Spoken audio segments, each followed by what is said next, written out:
آ گیا ہو، صرف 5 اللہ کے نام پڑھے، اور تعداد کتنی پڑھنی ہے اس کی تعداد بھی بتاتا ہوں. جو بندہ صرف 7 بار، کتنی بار؟ یا 70 بار یا بے شمار اس کو پڑھے گا، اس کی دکان بندی ہوئی ہے، سوچ لینا ذرا، اس کا گھر بندہ ہوا ہے، اس کی زندگی میں بندش ہے.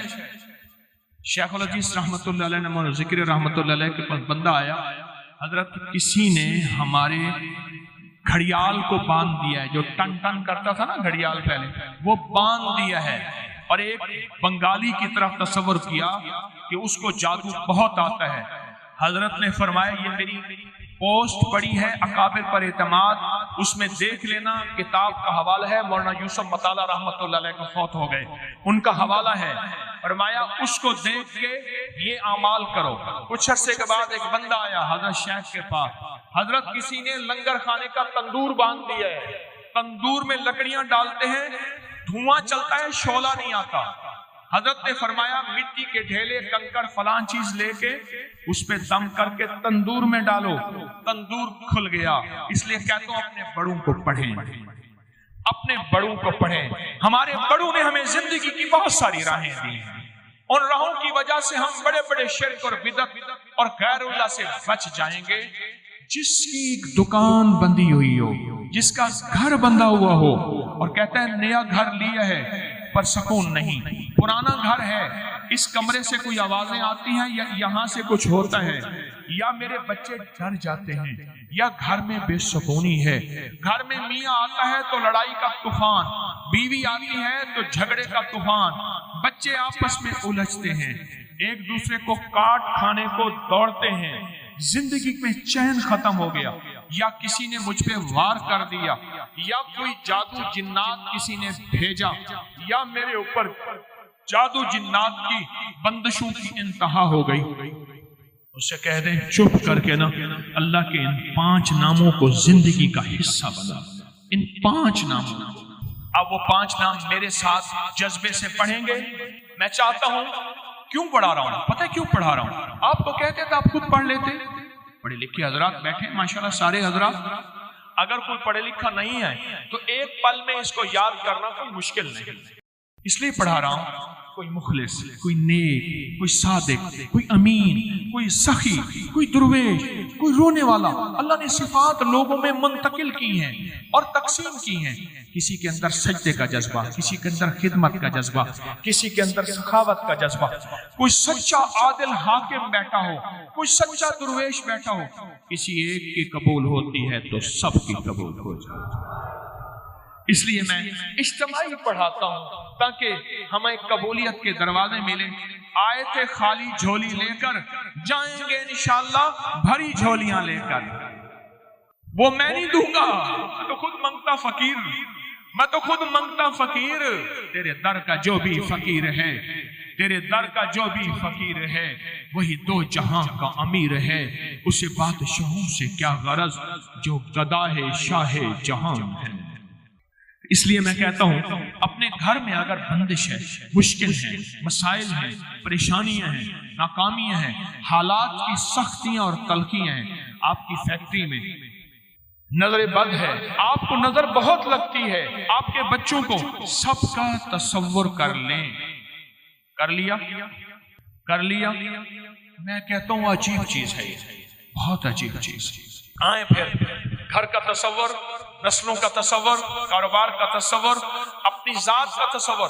اچھا اس کا ایک اور فائدہ بھی سن لیں. جو چاہتا ہے نفس اور شیطان کی جنگ سے بچ جاؤں، جو چاہتا ہے نظریں پاک رہیں، جذبے پاک رہیں، تنہائیاں پاک رہیں، تعلق مع اللہ رہے، جو چاہتا ہے ولایت کا تاجدار بن جاؤں، جو دل بھی پاک اور سفید ہو، جو چاہتا ہے مولا میرے اندر عیب ہے، میرے اندر اے اللہ تو اپنی رام کی برکت سے نفس اور شیطان کی جنگ، شیطان کی میں نہیں لڑ سکتا، میں کمزور ہوں، میں اپنے آپ کو تیرے حوالے کر رہا ہوں، میں اپنے آپ کو تیرے حوالے کر رہا ہوں. تو وہ میرے ساتھ پڑھے، یا حافظ ہو، یا حفیظ ہو، یا رقیب ہو، یا وکیل ہو، یا سلام.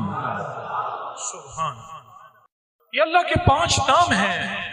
ایسی جناتی شیطانی چیزوں کی جکڑ کے رکھ، یہاں تک کہا کہ ایک بندہ مجھے ملا، خاص طور پہ یہ خواتین جو ہے نا، یہ بہت پاگل ہو کے دیوانہ ہو کے پڑھتی ہیں. وہ مائی اللہ کی نیک بندی تھی، اس کے گھر میں کوئی جنات، جادو، پریشانیاں، مسائل، اس نے جو اس کو سانسوں میں پڑھنا شروع کیا، دن رات ایک کر دیا، لمحہ لمحہ ایک کر دیا، کسی چیز کا انتظار نہیں کیا، بس ہر حالت میں پڑھا. کہا جنات سامنے آئے، کسی چیز نے ان کو رسوں سے، زنجیروں سے باندھا ہوا ہے، اور کہتے ہیں تجھے اللہ کا واسطہ دیتے ہیں یہ نہ پڑھ، یہ نہ پڑھ. میں نے کہا تم ان کو اللہ کا واسطہ دو کہ ہم یہ پڑھیں. ایک عمل ہے بہت طاقتور اور بہت زبردست عمل ہے، اور پوری دنیا کو اس عمل سے اس کا کتنا فائدہ ہوگا، اور اس فائدے پہ یقین ہو کہ جو کچھ ہوا ہے یہ فائدہ 100% ہے، اس میں کوئی شک نہیں ہے. اس پہ 100% یقین ہو، اس پہ 100% یقین ہو. عمل ہوا اور عمل پہ یقین نہ ہوا، عمل کی تاثیر ختم ہو جاتی ہے. عمل ہوا اور عمل کے اوپر اعتماد نہ ہوا، عمل کا فائدہ ہواؤں میں تحلیل ہو جاتا ہے. اور عمل کیا اور اس پہ شک ہوا، وہ شک عمل کی طاقت کو ختم کر دیتا ہے. اس پہ 100% یقین ہو. اتنے سارے لوگوں نے بیٹھ کے پڑھا اور یقین سے پڑھا. اور ایک بات اور ہے، اگر آپ سورۃ یاسین پوری نہیں پڑھ سکے، سورۃ یاسین بعض اوقات بعض بندے اٹک کے پڑھتے ہیں اور دعا کا وقت ہو گیا، آپ چاہے بعد میں اس کو پوری کریں لیکن پوری ضرور کریں. میری طرف دیکھتے رہیں، پورا کریں لیکن اس سورت کو پورا ضرور کریں. اللہ نے یہ موقع دیا ہے رمضان کا.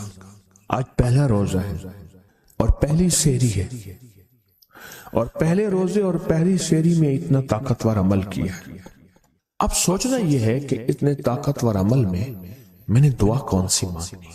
ایک تو پہلے یقین ہے انشاءاللہ کہ میری دعائیں قبول ہیں. اچھا، قبولیت کی وجہ سحری کا وقت، تہجد کا وقت. ایک دوسرا قبولیت کی وجہ ایک مجمع کا اللہ کے لیے جمع ہو جانا. فرمایا جہاں 40 پردیسی، 40 مسافر صرف اللہ کی رضا کے لیے جمع ہو کے دعا مانگے، اللہ ان کی دعاؤں کو رد نہیں کرتا. آپ میں سے تو 90% مجمع تو پردیسیوں کا ہے، 90% مجمع. اور قبولیت کی تیسری وجہ یہ ہے کہ آپ نے فرض نماز پڑھی اور فرمایا فرض نماز کے بعد دعائیں قبول ہوتی ہیں. فرض نماز کے بعد دعائیں قبول ہوتی ہیں. اب قبولیت کی پہلی وجہ کیا ہے؟ سحری کا وقت. سحری کا وقت، فجر سے پہلے کا وقت دعائیں قبول ہوتی ہیں. دوسری وجہ فجر کا وقت، فرض نماز کے بعد دعائیں قبول ہوتی ہیں.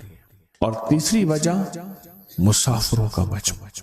اور چوتھی وجہ رمضان کے اللہ جل شانہ نے فرشتوں کو حکم فرمایا، فرشتوں ساری عبادات چھوڑ دو اور میرے روزے داروں کی دعاؤں پہ آمین کہو. ساری عبادات چھوڑ دو اور میرے روزے داروں کی دعاؤں پہ آمین کہو. ایک چوتھی وجہ ہو گئی کہ فرشتوں نے آپ کی دعاؤں پہ آمین کہا. اور پانچویں وجہ مل کے سورۃ یاسین پڑھنا. مل کے سورۃ یاسین. فرمایا سورۃ یاسین ہر تنگی سے نکالتی ہے، ہر مشکل سے نکالتی ہے، ہر ناکامی کا علاج ہے، ہر پریشانی کا علاج ہے، اور ہر ناممکن کا علاج ہے. اور فرمایا سورۃ یاسین مردوں کو بھی نفع دیتی ہے اور زندوں کو بھی نفع دیتی ہے. سورۃ یاسین جو نزع کی سکرات کی حالت میں ہو اس کو بھی نفع دیتی ہے. اور سورۃ یاسین اس بندے کی جو کسی تکلیف کی نزع میں، قرضے کی نزع میں اور بیماری کی سکرات میں ہو اس کو بھی نفع دیتی ہے. قبولیت کے اوقات، قبولیت کے لمحات اور اس میں بیٹھ کے اللہ سے مانگنا. اب مانگنا کیا ہے؟ یہ تو یقین ہو گیا کہ انشاءاللہ ہماری آج کی یہ محفل، آج کا یہ بیٹھنا، آج کا یہ پڑھنا اور آج کا اللہ کی بارگاہ میں یہ حاضری دینا 100% انشاءاللہ قبول ہے. کوئی شک تو نہیں؟ کیوں اللہ والے میری طرف دیکھیں، سونے کی حالت یہ ختم کریں. یقین کامل ہے، پھر مانگیں کیا؟ سوچنا. جب سخاوت کی سخی کی سخاوت موجوں پہ ہو، عروج پہ ہو، پھر مانگیں کیا؟ یہ سب سے اہم چیز ہے. تو وہ چیز مانگیں جو اللہ کے خزانے میں سب سے قیمتی ہے، وہ ہے ایمان. سب سے قیمتی، اور وہ سب کو نہیں دیتا. مال سب کو دیتا ہے، اپنے نہ ماننے والوں کو بھی اور اپنے ماننے والوں کو بھی، اپنے دوستوں کو بھی، بلکہ اپنے دشمنوں کو زیادہ دیتا ہے.